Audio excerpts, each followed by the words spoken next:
Yeah. Now, let's so like on the fourth night of the RNC, just like the fourth night of the DNC, that is when Trump gave his acceptance speech, but it was over an hour long. And, after the third night, the three of us were kind of burnt out on watching it.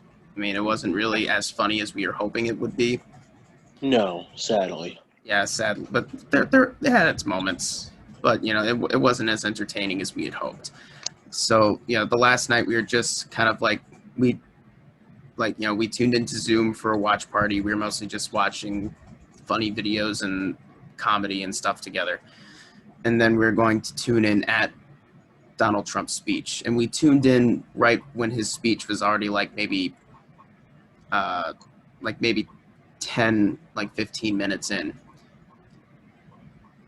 And then, so we had to rewind it back to continue watching it. And then, eventually got to the point where we saw where the stream was ahead of us. And we saw that it was an hour long. And we were so we saw some parts of the speech. We saw the first maybe 5 or 10 minutes of the speech. And we kept pausing it and giving our own commentary on it. But the point is we missed a whole lot. So I just found a random highlight video from the Washington Post YouTube channel. I have not seen it. I don't think, Malcolm, have you seen it? What's it called? It's basically it said the title of the video is Trump's RNC speech in 3 minutes, pretty much. Oh yeah, I seen it. Oh, you saw it? Okay, so I'm basically gonna be reacting to it. So here's Trump's speech, and we're gonna basically give our commentary while we're watching it.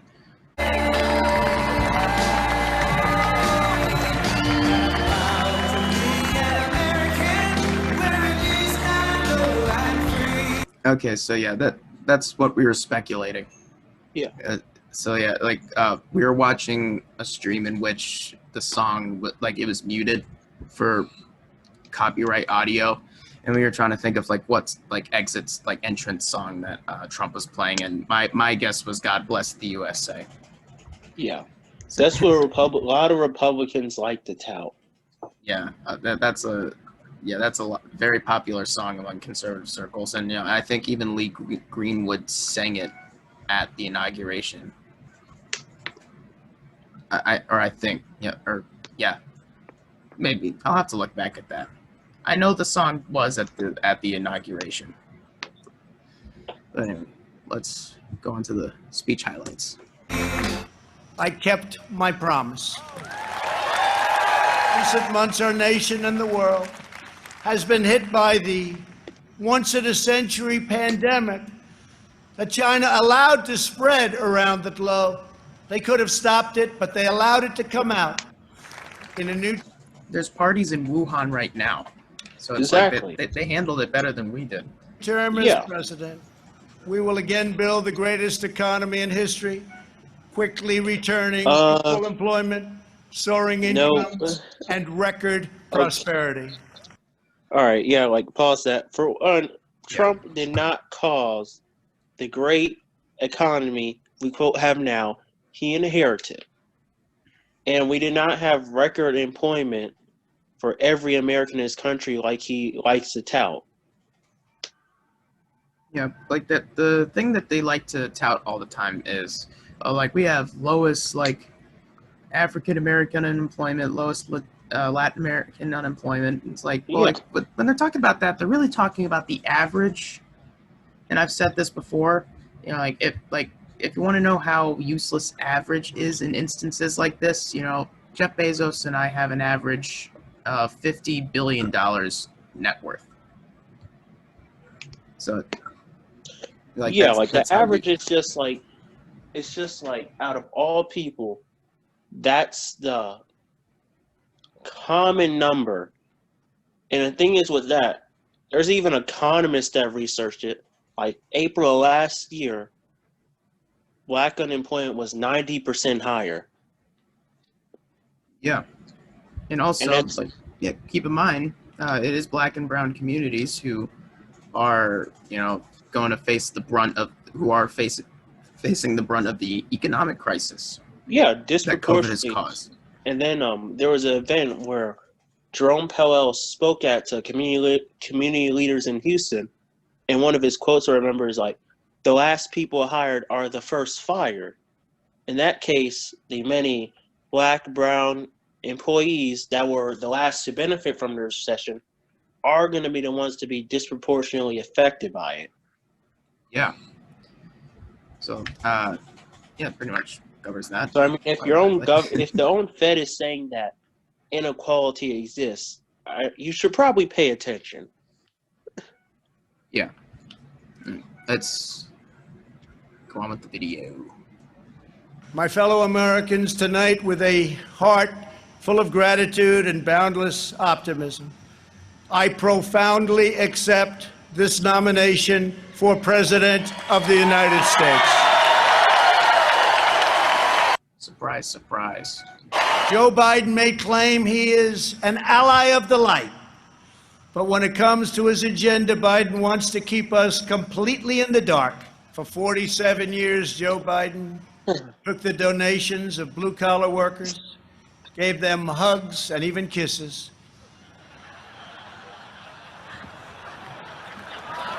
Okay. We saw this when we were trying to watch it. Yeah. I mean, despite Trump's lack of moral high ground in this particular area,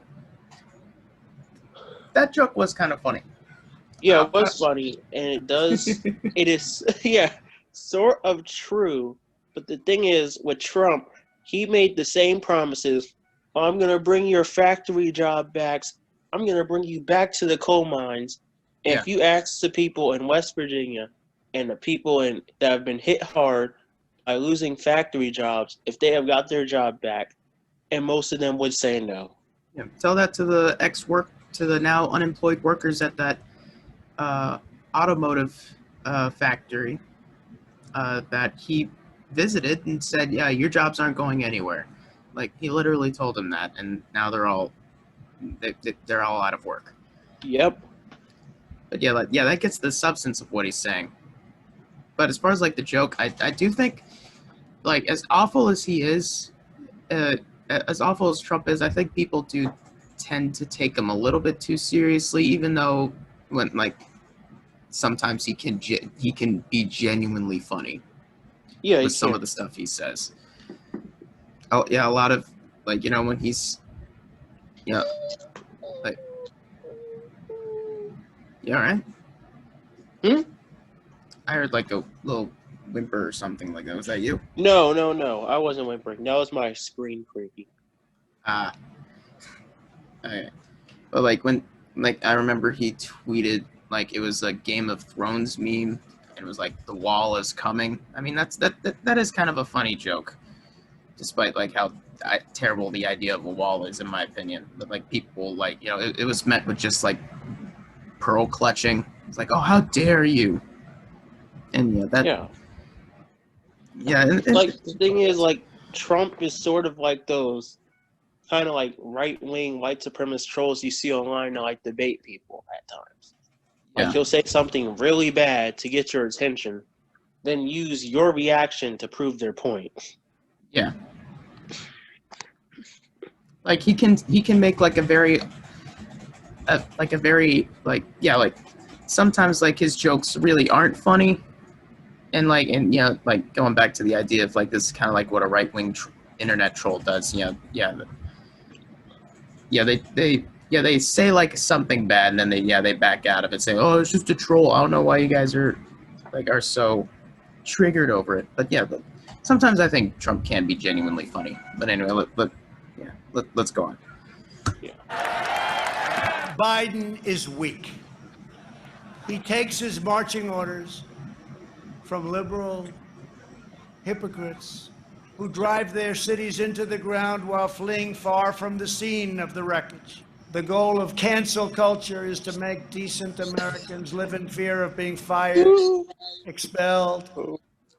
What's that like? Tell that to Sean King, who's being canceled right now. Yeah.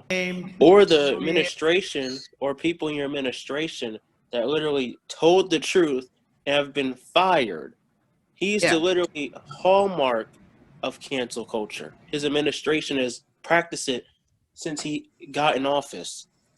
Tell that to all the mainstream media pundits who were later fired for either sticking with Palestine or not even necessarily sticking with Palestine, but acknowledging Yeah. the oppression dynamic in that specific conflict, or even talking about the immorality of the Iraq War. Yeah. Phil Donahue was fired for being anti-Iraq war.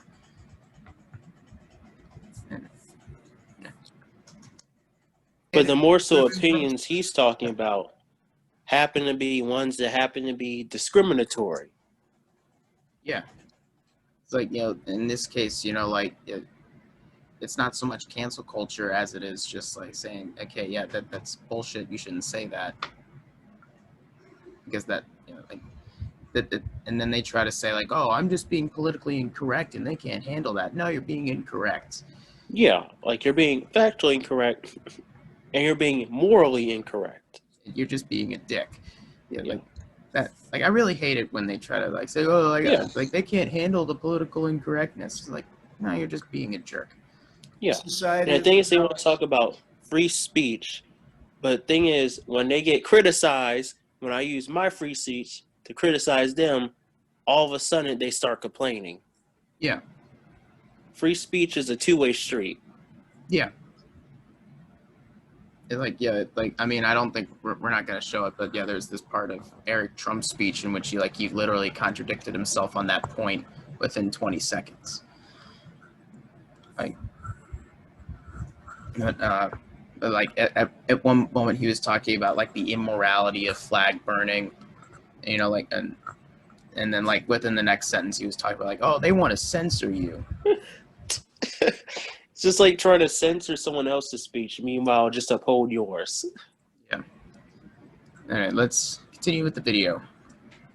Far left wants to coerce you into saying what you know to be false and scare you out of saying what you know to be true. Americans build their future. What they think to be true. We don't tear down our past. Biden is a Trojan horse for socialism. We've already established how bullshit that is. We don't really need to dwell on it that much. If Joe Biden doesn't have the strength to stand up to wild-eyed Marxists like Bernie Sanders and his fellow radicals, and there are many, we see them all the time. Okay, not only is Biden standing up to him, he's actively giving a finger to him. Voting, with the DNC voting down Medicare for All in their platform, voting down solidarity with the Palestinian cause in their conflict. And, Yeah, definitely. It's their DNC has shown that they really don't care about some far left policies that Republicans tout that is, quote, far left. Yeah, Biden won't stand up to Bernie. The thing is, he's actively giving the finger to Bernie, and Bernie is taking it. Yeah, he literally disagreed with him on Medicare, how he wants to go for Medicare for all. How is that not standing up to Bernie Sanders? Yeah. And they're standing up to they're standing up to him on precisely the wrong issues. Exactly. And the issues in which most voters, not just Democratic voters, but all American voters genuinely agree with. And it's incredible, actually. Then how is he ever going to stand up for you? He's not.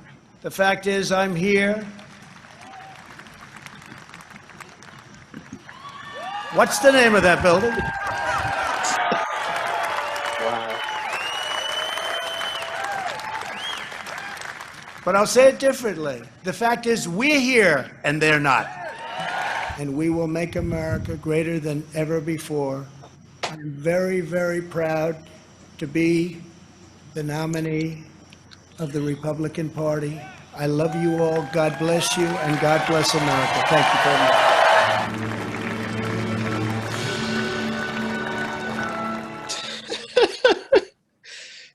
As business moves forward, we're changing. Hold on. I just love how they like to conflate Oh, just a hatred. sec. Yes. I just love how they like to conflate patriotism and God together as Yeah. if they're synonymous concepts. As if like God actually has a favorite Yeah. country. Yeah, or favors the Republican Party. Yeah. Well, one thing that it seemed a little bit off with me. I think I might be getting too much in the weeds of just like the hashtag resist pearl clutching, but I do think I think there is definitely something a little bit off when he's trying to invoke, like the different landmarks of DC with like the Republican cause or whatever. It seems Yeah. like the Yeah, they White did that with House. Yeah, like he Yeah. invoked the White House. He also had the fireworks around the Washington Monument, and there's just something that seems a little bit off with the use of those different images with like Yeah, and they also did that with the Revolutionary War as well. yeah, And a lot of especially a lot of their, if anyone's taken a history class, you would know if you watch that NRC clip, a lot of their perspective on the war is factually incorrect. yeah. But we digress from that.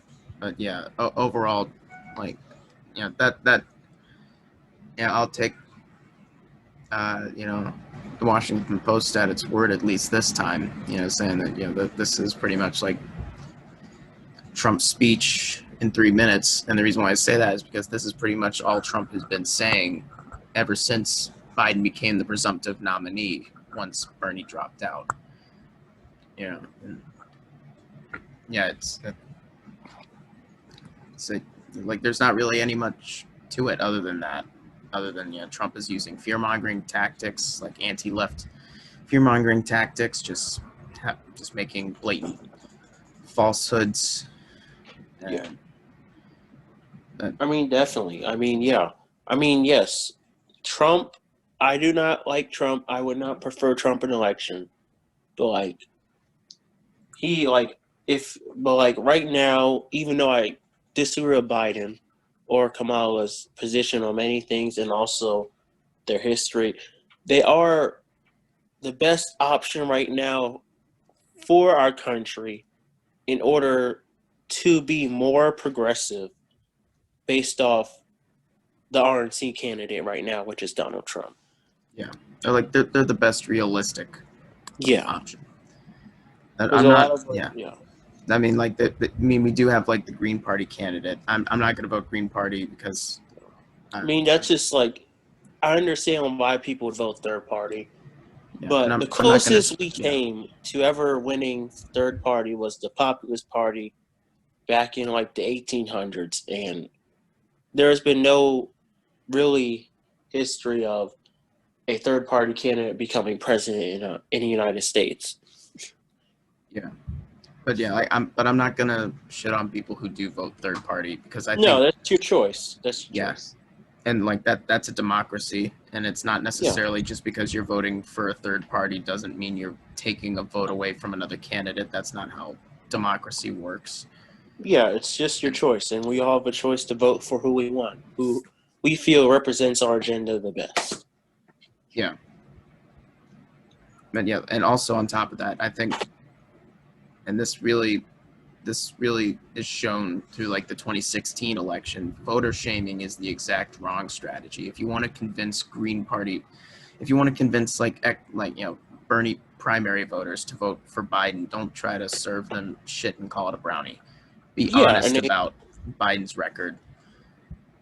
Be honest about how bad he is, at least from the progressive perspective. But tell him Trump is this bad, so and vote for Biden in the sense that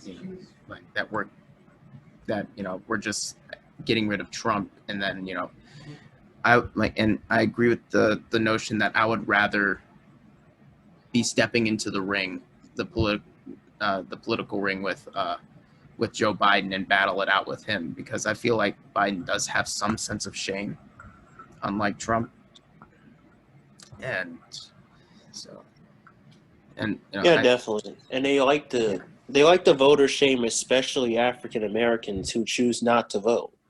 yeah, and like, on top of that, they prop up this idea like, oh, if you don't vote, you're just showing how privileged you are. It's the people who are unprivileged that decide not to vote.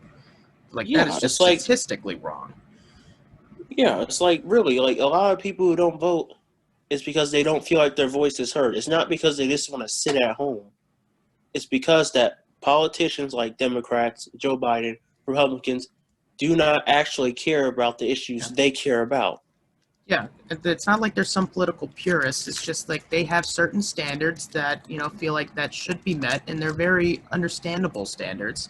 Yeah, that just neither of the mainstream candidates, live up to.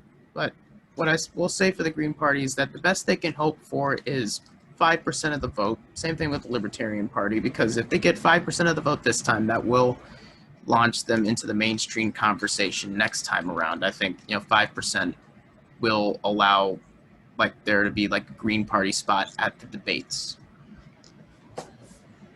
and like they will be that their campaigns will receive funding from the FEC, or like they will be propped up by the FEC. So that's the best they can hope for at this point. You know what I mean? Yeah, definitely. I mean, maybe in our future we will have a third party candidate win. But the thing is, the odds is so stacked up against them, especially with the media, funding. It's just very hard to win right now. Yeah. And, maybe we might see, head into head in, because we're currently in our third party system, whereas like, we've had, the two before. Like the first one, it was Federalists and Democratic Republicans, or like the Anti-Federalists, and then you had like the Whigs and the Democrats, pretty much. Yeah. And like then Republicans came along. Yeah. Then you have the Republicans and the Democrats. Maybe we'll have another party shift like that. Yeah. I mean, I guess like in order to really determine that, I really have to read up on my history about the Whig Party to figure out like what placed them to a status of irrelevance. But yeah, like, my main conclusion is, Trump is this bad. So yeah, let's just, at least I'm saying, I'm going to suck it up and vote for Biden. Yeah, unfortunately we have to, but it's the best thing for us to move forward if we want to have progressive policies.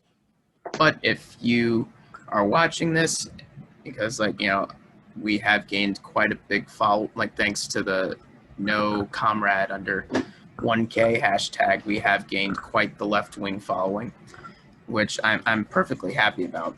But if you're watching this and you are voting Green Party, I'm not going to shame you into that. I'm going to encourage you to vote for Biden, but like if you ultimately vote for the Green Party, I'm not going to hold that against you. That is just you voting for what you believe in, rather than just trying to like kneecap Joe Biden or whatever. Like, I'm trusting that you are doing it in good faith, that you are actually trying to vote for someone who represents your values, rather than trying to make it, try to think of like some strategy about like how like Howie Hawkins can win.